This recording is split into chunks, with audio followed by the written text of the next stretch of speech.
She's in studio with us. So I said before the break that it was this, you're a lady of firsts.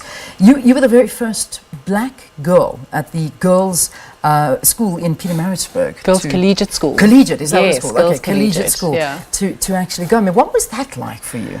That was tough. You know, I did kind of wonder, what are my parents doing sending me here? But again, it was, you know, an experience that in retrospect I actually valued.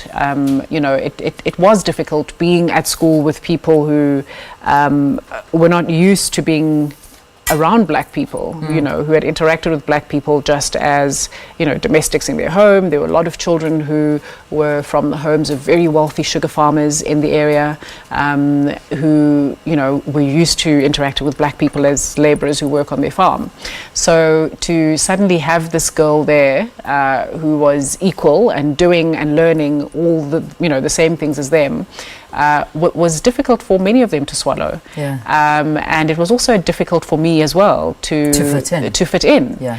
But I built amazing friendships in that time, and I think it was there that I really began to see, to really dig deep within and say, well, what, you know, who am I, and what do I bring to the table, and who am I beyond this exterior? Yeah. Because, you know, the real essence of who we are is internal. Absolutely. And I think it was there that I really started to focus on that. That's and incredible. not on what's my skin color and what's my race and what's my gender. Because it still is a problem now. I mean, we were having a conversation earlier last week, actually, late last week, about education and how schools haven't evolved. And I mean, you were speaking about the issues that you went through going to school. And this was how many years ago? That was, I don't know, probably Let's not 20 go years there. ago. Okay, let's just round it off. But no, more actually. Exactly, but some of these issues are still happening in our schools. Yeah. And, you know, it's a big problem. We need to evolve. Yeah. And again, I talk about another first. You were the very first black newsreader on SABC3.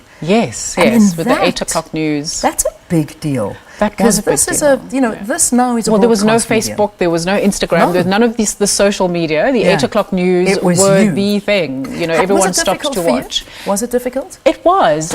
It was difficult because there again, a new environment, not used to diversity, and again having to fit in. But the reason I say that I realized in retrospect the strength of that first experience at school was that I drew on those very same strengths of bring yourself, as in, you know, your essence to what you're doing. Yeah. Don't focus on your age. You know, I was only 20 at the time. Wow. Don't focus on your gender. Don't, you know, it was mainly men hosting the 8 o'clock news. Don't focus on your race. Bring your essence and what you know, what's unique to you. And on that level of essence, because we all have an essence, we connect. And I connected very much with the people I worked with, and also with the viewers who are also not used to seeing this diversity on screen. I mean, you even presented, what was the program you presented with?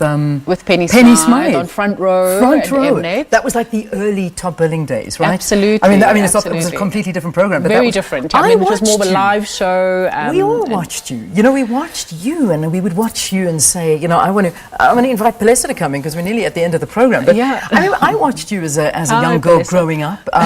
Did you used to watch Khanyi as well? Yeah, hence I decided there's no way I was going to say my goodbyes from a main desk. I love this woman. She's one of my inspirations in the thank media you. industry and Thank the you so communications. much. Good morning. Good morning, see and you. well done on your work here you and so on this much. incredible show. Thank you so And much. But Khanyi, I just want to end off this interview with an inspirational note, because I mean, as Palesa looks up to you, as I have looked up to you, and still do, you know, what are those the words that you want to impart, especially to the young girls, women here in South Africa?